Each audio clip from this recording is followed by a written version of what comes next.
Hello there everybody and welcome back to another video. As you've seen from the title, this is the work that I've done on my Hattons Andrew Barclay called Katie.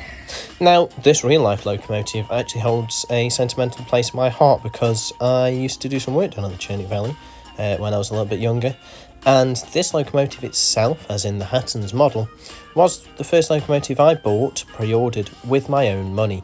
It came out around the time I was 15, 16 when I properly started earning my own money, and I sunk part of my paycheck into a model, and this was the model. I had obviously the link to being a locomotive I've spent some time around in real life, as well as being an industrial model. So it ticked a lot of my boxes, so I decided to buy it.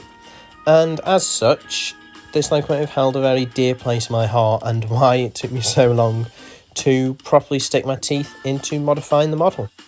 The very first thing I did was I ordered some nameplates and some works plates from Narrow Planet, and when they arrived I PVA glued them onto the locomotive.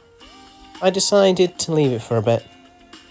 About a year or so later I'd say, I just added an acrylic grey wash. This was mixed up. It's the same mix that was actually fitted to, that I had to paint it on to both of my other packet locomotives, which have had videos done on this channel, so go have a look at them if you're interested. And it was wiped away and left again for a little bit more time. I then went on to remove the buffers after seeing Ruston's work on RM Web, which hopefully I'll put on screen now. There'll be a link to his workshop thread in the description below. But I saw this and thought, yeah, I want that for my locomotive. I happen to have the same set of buffers sitting around from RT models, so I stripped the stock buffers from mine and thought I'll attach those. So you can see in these pictures here, I'm building up the effects of the weathering. I'm using rail match weathered black, roof grime, frame dirt. I'm also sanding away the front buffer beam so I can add my own buffers. Trying not to get rid of too much detail, although I did end up getting rid of pretty much all of it to make sure the buffers were sitting flush. You can see here I'm building the weathering effect on the top of the tanks and beginning the streaking down the sides. I'm beginning to rust the smoke box door as well, showing where the heat would be, where the stress damage would be from the heat of the metal, things like that.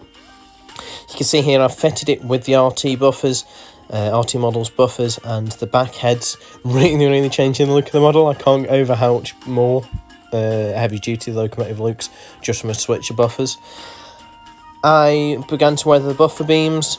This worked quite well because the paint I applied ended up being quite patchy. Obviously the red that I used was different to the red Hattons used when they made the model, so it was already a nice patchy surface for me to work from. And you can also see I'm beginning to work on a little bit of a water leak from the filler cap at the top. And finally, I had some details from RT Models and Model U, and I fitted a Dapol crew, and while all this was being done, one of the Katie nameplates fell off. But I didn't bother cleaning it up too much because I've always wanted to have a model that looks like it's had a nameplate removed at some point, and that's kind of what it looks like. So now this locomotive in theory could represent two different locomotives. It could be Katie and it could be an unnamed equivalent. So that's the work I've done to the model. Why don't we move on to the fictional history? So though this model was kind of bought because I had that association with Katie, the real life locomotive, this doesn't actually represent it. Number one, the Hattons model is, in my view, a little bit too bright for the livery that Katie holds, as well as it just wouldn't fit in for my fictional universe. So though it's still called Katie and carries a similar livery and was the reason why I bought the model in the first place, it's not Katie in real life in my fictional universe, if you get me. It's significantly older in my universe. It was built in 1929, and the locomotive that would become Katie was built for a light railway in Sussex before being moved to a steelworks in the Midlands in 1932. Upon delivery, it was retrofitted with larger steelworks style buffers that required backheads being fitted, and it was named Katie. It was then sold when the steelworks closed to the Heapton Colliery Light Railway and arrived there in the February of 1937 for use on colliery workings. It worked the colliery until 1962, when unfortunately it was scrapped. And that is it. Thank you so much for watching. If you liked it, leave a like. If you didn't, don't. Leave a comment below and any ways I can improve this video and or the model itself.